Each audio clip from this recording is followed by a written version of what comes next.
Ladies, when you step in to self-mastery, as you begin to look better, feel better, start to really chase your dreams, you will be labeled as the difficult woman, okay?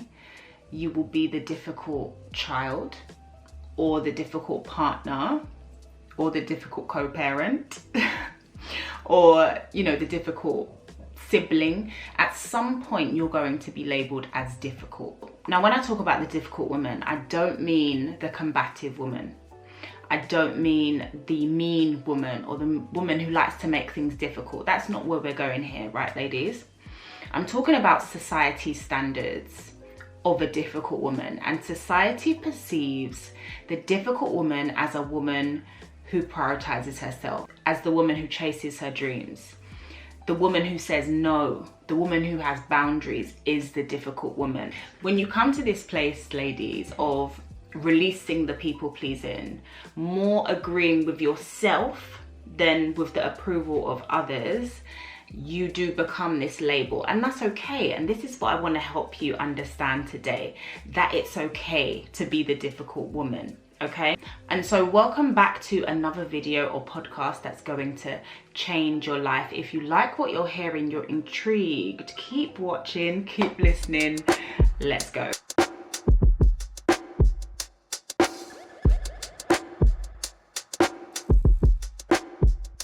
Ladies, how are you? I hope you've had a beautiful couple of weeks as I've been off. Now, my son was really unwell and I've had to take a little bit of time out, but everything's good here. As you can see, I'm in a new space. It's in my home and it's the studio that I'm building. And just before I get into this topic, this very, very important topic, I just wanted to say to you ladies, a little bit of an affirmation and a reminder here that I could have waited until this studio, look at it guys, for you listening on podcast, it's a very pink studio and it will be extremely pink, okay? And I could have waited, right, until this was built, and I could have waited and held all of the inspiration and creation that I have and thoughts that I have until it's created. But we don't wait, ladies, right? We do not wait when it comes to our dreams. In the building process, what can you do? And the fact is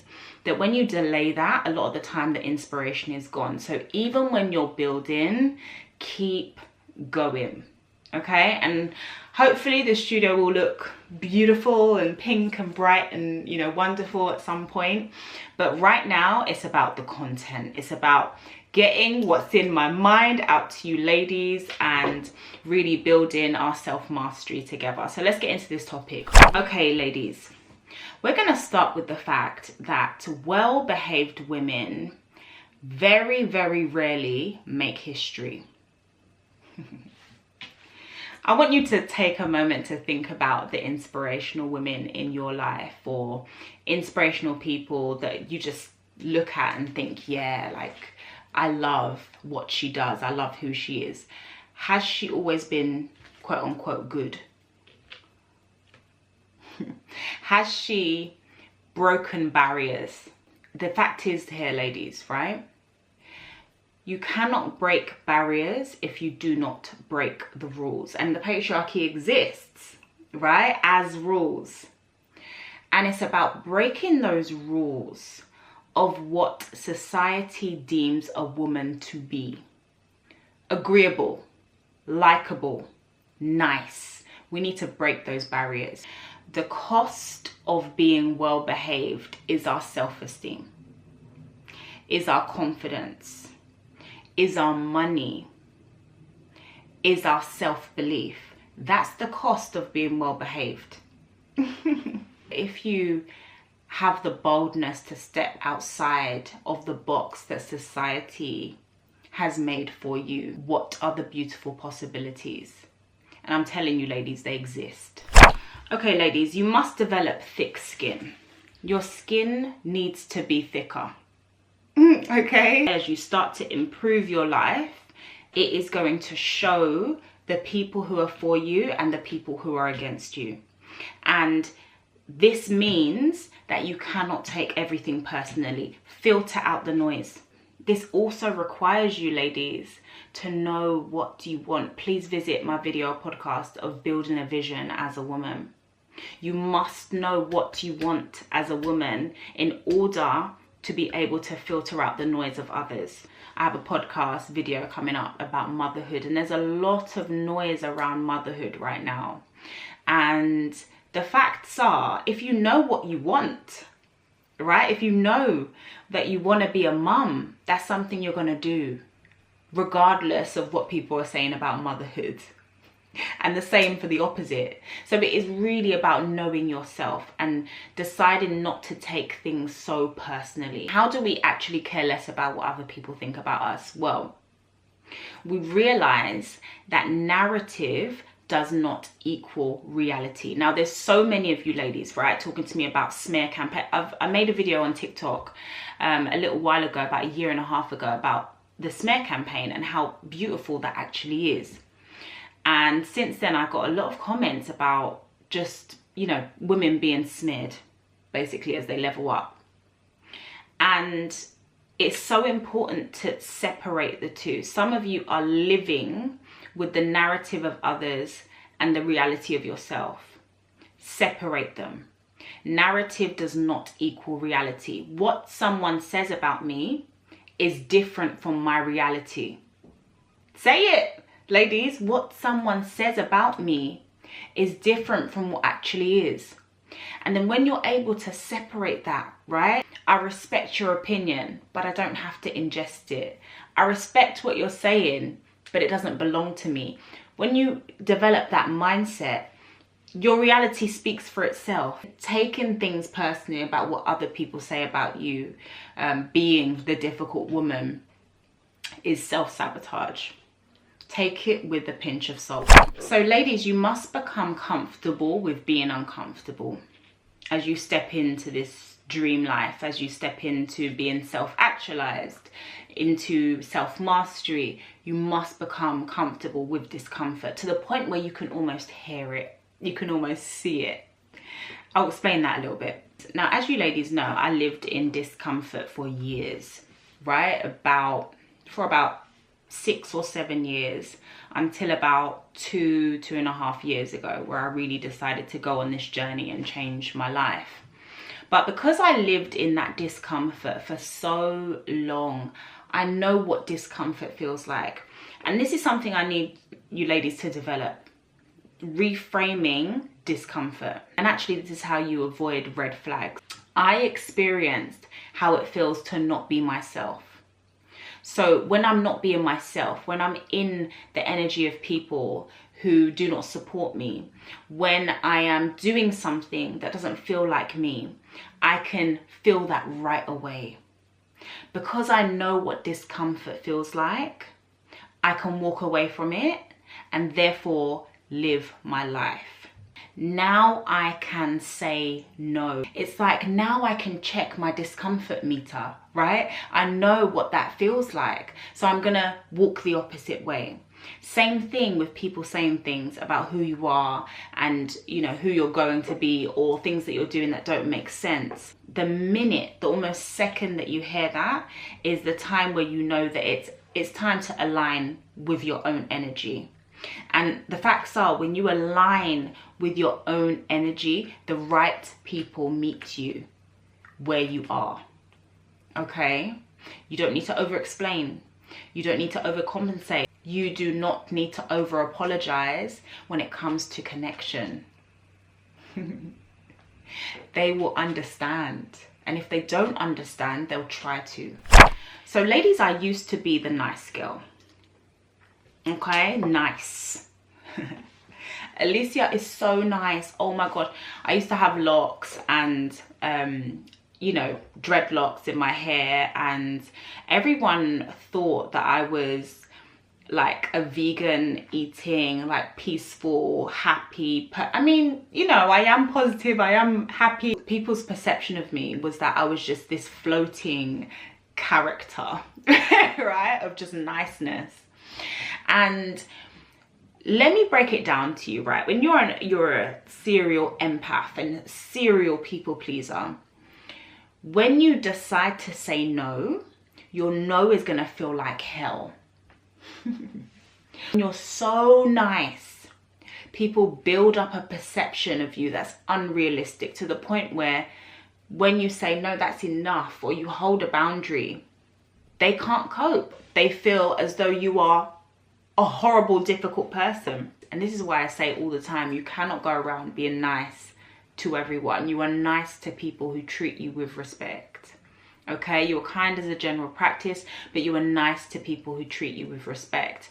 And the facts are with people pleasing. Said this on TikTok. The facts are with people pleasing, right, ladies? It creates an illusion of peace. There is no peace when it comes to people pleasing. You feel like by overextending yourself, it creates peace, but actually it's a fake reality. It doesn't exist, and it doesn't exist inside of you, that peace. It doesn't exist inside of you. It doesn't exist outside of you. It's an illusion, and it creates dysfunction. It creates chaos. It creates unfairness, and it creates disrespect. And so that's why I say, ladies, all the time, being a difficult woman might mean just being kind and not being nice, because people tend to toy with that niceness. The fact is that some people are benefiting from your lack of boundaries. And in regards to men, and you know, we live in a patriarchy and it exists, and I have to talk about men in regards to women. A lot of you speak about this with me. The facts are that some men have a greater life because you don't have boundaries.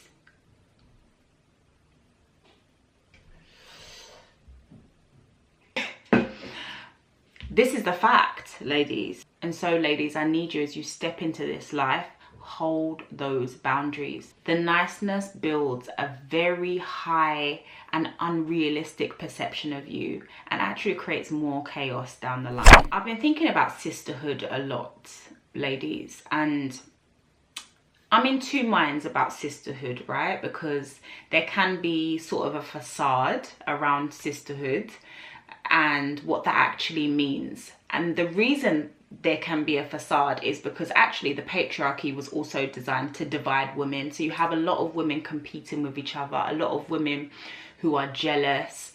But on the other hand, I think finding women that are like you and finding women who are on the same path can make you absolutely unstoppable, because women together are powerhouses. And so this is why it's important to remain on this path as quote unquote the difficult woman, because naturally you're going to gravitate to who you need to be around.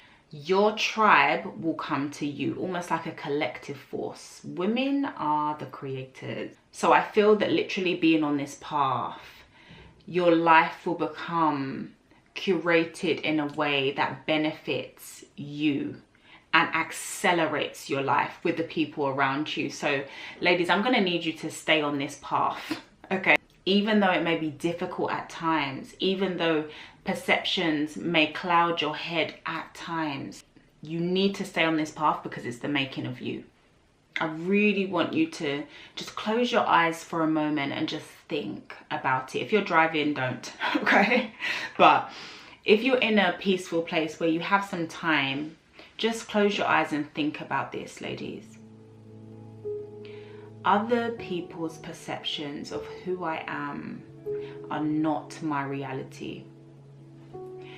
What other people deem I am does not belong to me. Being the difficult woman means that I'm chasing my dreams. That is my reality. It's me. Ooh. For some of you who are chronic people pleasers, for some of you who, and I've been there, ladies, I make these videos because I've been there, right? Not even 3 years ago, I was trying to prove myself in ways that I didn't need to, but it came from a place of lack. You do not lack. And I feel like you know that. And you know that because you're stepping in further to yourself, and it's becoming clouded, it's becoming difficult, and people are perceiving you to be different to who you are. That's okay. Yeah, that's fine. I'm this. This is me now. And I really need you to carry that mindset, ladies. This is the era of the difficult woman. And so be it. If it means that being difficult creates the life, the people, the tribe, the collective, and the force that I intend, then so be it. Call me difficult, darling. Life is too short to care about the perceptions of others, ladies. And so we've come to the end of the video and podcast. Ladies, what do you think about this? It's so interesting, isn't it, ladies, as the landscape begins to change, as women really begin to take their power back in ways that we've never seen before. And we really have a shift here right now. And it's not, you know, about being pro-women and not pro-men. You know, you guys know I love my man, okay? But you can do two. Okay, you can be an independent force, and I really want you ladies to hear this. You can be an independent force, highlight your life, chase your dreams, be at the top of who you are in your career, in your life, in your desires, and still be loved. Because that's not a message that's delivered a lot. And still be loved with the right person who gives you the right energy, the transformative love that transforms your life. And that's not done without your direction. And so ladies, continue to be her. I'll see you on the next one. Bye.